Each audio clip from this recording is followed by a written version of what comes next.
Magandang hapon, narito na ang pinakahuli sa lagay na ating panahon ngayong araw ng linggo, July 27, 2025. Narito ang ating pinakahuling satellite image kung saan meron pa rin tayong dalawang bagyong minomonitor sa labas ng ating Philippine Area of Responsibility. Yung una nga ay si Tropical Depression Comey na dating si Emong nung nasa loob pa siya ng ating Philippine Area of Responsibility.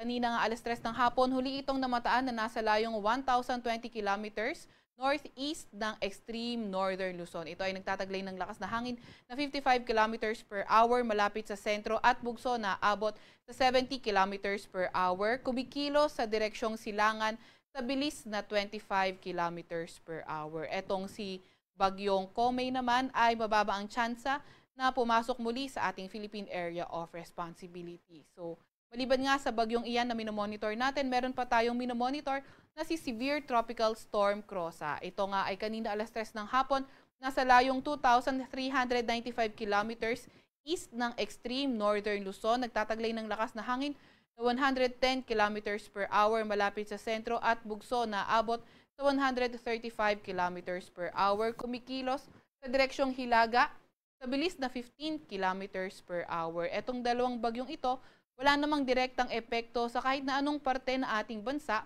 Gayunpaman ay napapairal nga nito yung southwest monsoon o habagat na nakakaapekto sa ating bansa. Inaasahan nga natin na itong southwest monsoon o habagat ay magdadala ng occasional rains sa Ilocos Region, Zambales, Bataan, pati na rin sa Occidental Mindoro. Kapag sinabi natin occasional rains, inaasahan natin yung maulang panahon at may mga bugso ng katamtaman hanggang sa malalakas na mga pag-ulan. Para naman sa lagay ng panahon, sa Cordillera Administrative Region, sa nalalabing bahagi ng Central Luzon, sa may Cavite, Batangas, Laguna, pati na rin sa may Rizal at nalalabing bahagi ng Mimaropa, asahan nga natin yung maulap na papawirin at mga kalat-kalat na pag-ulan, pagkidlat at pagkulog, dulot pa rin ng habagat o southwest monsoon. Para naman sa lagay ng panahon, sa nalalabing bahagi ng ating bansa, partly cloudy to cloudy skies at may mga tsansa ng mga localized thunderstorms. So asahan nga natin, Metro Manila, posible pa rin yung maulap na papawirin at mga kalat-kalat na pag-ulan, pagkidlat at pagkulog. Naglabas din naman tayo ng weather advisory. Ito ay updated kaninang alas 5 ng hapon kung saan inaasahan natin ngayong araw hanggang bukas ng hapon yung mga katamtaman or yung mga 50 to 100 millimeters of rain sa lugar ng Ilocos Norte, Abra, Ilocos Sur, La Union, Benguet, Pangasinan, Zambales, Bataan, pati na rin sa may Occidental Mindoro. Para naman sa lagay ng ating panahon bukas, nakikita natin na malaking bahagi pa rin ng Luzon ay posibleng maging maulan, partikular na nga sa may Cagayan Valley, Cordillera Administrative Region, Ilocos Region, sa may Central Luzon, sa may Laguna, Batangas, Cavite, Rizal at sa may Mimaropa. Dulot pa rin yan ng southwest monsoon o habagat. Sa nalalabing bahagi naman ng Luzon, particularly na nga sa Quezon Province at Bicol Region, posible ng mas magandang panahon at may mga tsansa ng mga localized thunderstorms. Agwat ng temperatura bukas sa Metro Manila ay 25 to 30 degrees Celsius. 17 to 21 degrees Celsius sa may Baguio, 25 to 30 degrees Celsius sa may Lawag, 26 to 32 degrees Celsius sa may Tugigaraw, 25 to 32 degrees Celsius sa may Legazpi, at 23 to 28 degrees Celsius naman sa may Tagaytay. Agwat ang temperatura bukas sa may Puerto Princesa ay 25 to 31 degrees Celsius, ganun din naman sa may Kalayaan Island. Para naman sa lagay ng panahon bukas sa may Visayas at Mindanao, nakikita nga natin na patuloy pa rin ang fair weather conditions sa kanilang mga lugar, ngunit may mga tsansa pa rin ng mga localized thunderstorms. Yung mga kasamahan natin sa Regional Services Division patuloy na maglalabas ng mga thunderstorm advisory, rainfall advisory o hindi kaya heavy rainfall warning kung kinakailangan.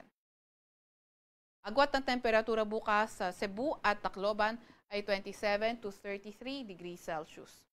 25 to 32 degrees Celsius naman sa may Iloilo City, 24 to 34 degrees Celsius sa may Zamboanga, 25 to 34 degrees Celsius din naman sa may Cagayan de Oro at 26 to 36 degrees Celsius naman sa may Davao. Sa kasalukuyan nga ay wala tayong nakataas na gale warning sa kahit na anong dagat baybayin ng ating bansa. Pero ingat pa rin sa papalaot sa Northern Luzon dahil magiging katamtaman or magiging maalon ang karagatan sa kanilang lugar. Para naman sa 3-day weather outlook ng ating mga pangunahing syudad sa Pilipinas, simulan natin sa Luzon, sa Metro Manila at Baguio, Tuesday until Thursday. Inaasahan natin patuloy na makakaapekto ang habagat at patuloy pa rin tayo makakaranas ng maulap na papawirin na may mga kalat-kalat na pag-ulan, pagkidlat at pagkulog kung saan sa may Legazpi City patuloy ang fair weather conditions at may mga tsansa pa rin ng mga localized thunderstorms. Agwat ng temperatura sa Metro Manila ay 25 to 31 degrees Celsius. 16 to 22 degrees Celsius naman sa may Baguio City at 25 to 32 degrees Celsius naman sa may Legazpi. Para naman sa mga pangunahing syudad sa may Visayas area, Tuesday until Thursday, nakikita nga natin na tuloy-tuloy pa rin ang fair weather condition sa kanilang lugar at sa ngayon, wala naman tayong nakikitang weather system na magdadala ng pangmatagalan o pangmagdamagan ng mga pag-ulan. Sa Metro Cebu, ang agwat ng temperatura ay 26 to 33 degrees Celsius. 25 to 33 degrees Celsius sa may Iloilo City at 26 to 33 naman degrees Celsius sa may Tacloban City. Para sa mga pangunahing syudad sa Mindanao area, sa Metro Davao, Cagayan de Oro, Zamboanga City, katulad sa may Visayas area, wala pa tayong nakikita sa ngayon na weather systems na magdadala ng pangmatagalan o pangmagdamagan ng mga pag-ulan. Kaya asahan pa rin nga natin ang fair weather condition na may mga tsansa pa rin ng mga localized thunderstorms. Agwat ang temperatura sa Metro Davao ay 26 to 34 degrees Celsius. 24 to 34 degrees Celsius sa may Cagayan de Oro City at 25 to 34 degrees Celsius sa may Zamboanga City. Sa Kalakhang, Maynila, ang araw ay lulubog ng 6:27 ng gabi at sisikat bukas ng 5:38 ng umaga.